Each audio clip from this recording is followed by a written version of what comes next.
Your lack of candor. You're accusing me of committing perjury. Tell the American people how I broke the law and committed a felony. Have the audacity to actually put the facts forward instead of lying for political banter so you can have a 20-second donation hit. Welcome back to Critical Coverage, the channel that cuts through the noise and challenges the narrative. Smash that subscribe button and hit the bell icon so you never miss the real story. Today, the halls of Congress turned into a battleground. FBI Director Patel faced a firestorm of questions and accusations and one searing warning. A functioning democracy does not lock up judges. What followed exposed deep cracks between law enforcement and elected leaders. It began with a single phrase: the weaponization of the FBI. Congresswoman Madeleine Dean didn't mince words. She accused the agency of becoming a political hit squad under President Trump. She cited secret arrests, executive orders, and a so-called blueprint for revenge, a reference to Patel's controversial book Government Gangsters. On its cover, a quote from Trump himself calling the book a brilliant roadmap. Ms. Dean. Thank you, Chairman Rogers, Ranking Member Meng, Chairman Cole, Ranking Member DeLauro. And thank you, Mr. Patel, for your testimony and for being here today. I've been looking at the President's 120-word FBI budget request, the so-called skinny, I'll call it Ozempic request, that states that, quote, the undoing of the weaponization of the FBI is one of the administration's top priorities. The weaponization of the FBI is something that deeply concerns me. It should concern all of us. And yet, since taking office, President Trump has been on a revenge tour. He has targeted individuals, universities, law firms, with executive orders to cut them out or to make them come under his will. He has used ICE to disappear U.S. citizens without due process, and he's fully ignored a unanimous Supreme Court order, and then over the weekend wasn't sure if he was obligated to uphold the Constitution of the United States. In your book, your recent book, Government Gangsters, you include an appendix with a list of names that people have referred to as an enemies list. Now, I know you will claim it's just an appendix, not an enemies list. So let's focus on how the president sees it, on what the president calls it. And you proudly display his quote on the front cover of your book. The president calls this a brilliant roadmap, a blueprint. And I have not even raised your storied children's book, The Plot Against the King. It concerns me how many people from this blueprint have been targeted with executive orders and FBI investigations. The FBI cannot be weaponized, and under your leadership, it has been nothing but a weapon alongside the president to go after the president's perceived opponents, to stifle dissent and free speech. Dean held nothing back.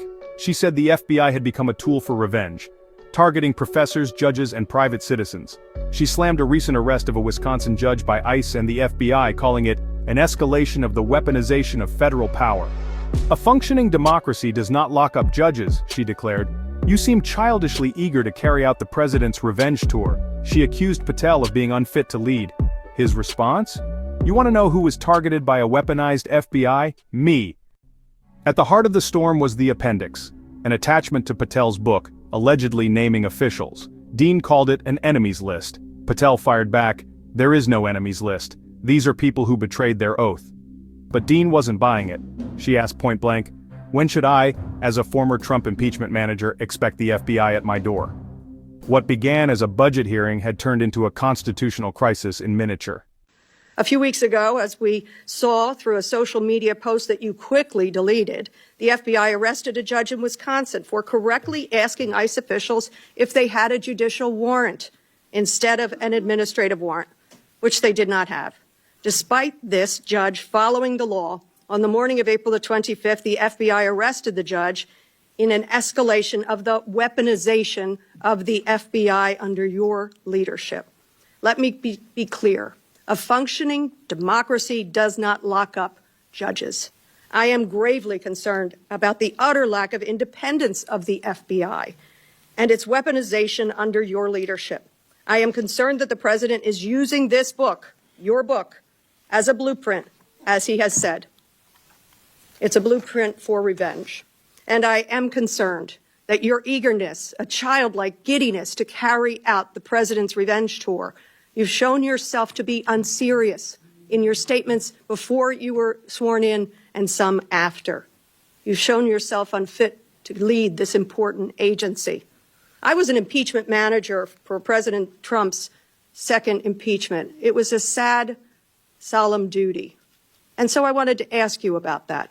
Mr. Patel, as you and the president continue to weaponize and investigate his perceived enemies, as you follow this blueprint, when can I, a former impeachment manager, expect the FBI at my door? Ma'am, you want to know who was targeted by a weaponized FBI? Me. You want to know how and why? Well, you want to know what I'm doing to fix it? That. Let me move on. Well, you should read the topics. book because there's no enemies list on that book. So there are you- people that violated their constitutional obligations and their duties to the American people, That's good. You and they gave were them due rightly process. called out. I'm And changing you should topics. give that book to every one of your constituents so they can changing read topics. about it. I won't be doing that. That's their loss. Then came a new accusation: perjury. Dean claimed Patel denied connections to anti-Semitic podcaster Stu Peters, despite appearing on his show 8 times. "Should we worry more about your memory or your honesty?" she asked. Patel's reply was blistering: "You're lying for a donation hit. Maybe you should try defending the Constitution." The hearing was now a political street fight.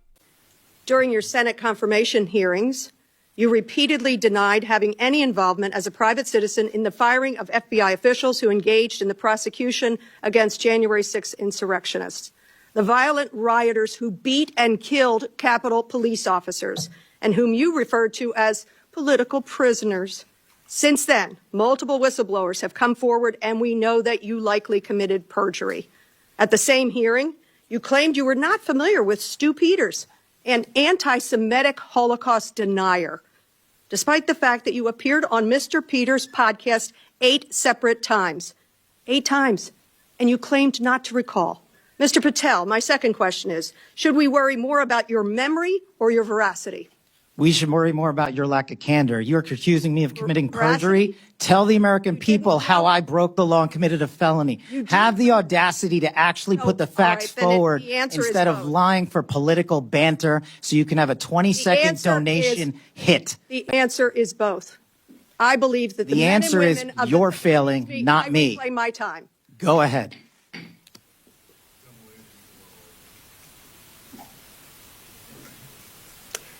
Mr. Patel, I believe that the members of the FBI, and I know many of them, many retired, 38,000 people, as you say, it's a little less than that now, deserve the very best, deserve extraordinary independence, deserve freedom from the fears of being investigated, the freedom of coming forward to make sure they're doing their job.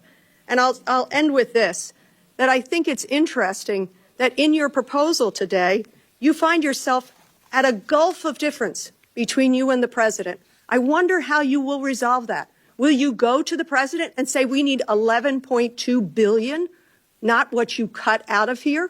You're asking for more than $1 billion than the president's request. Are you going to go to the president and straighten out that gulf?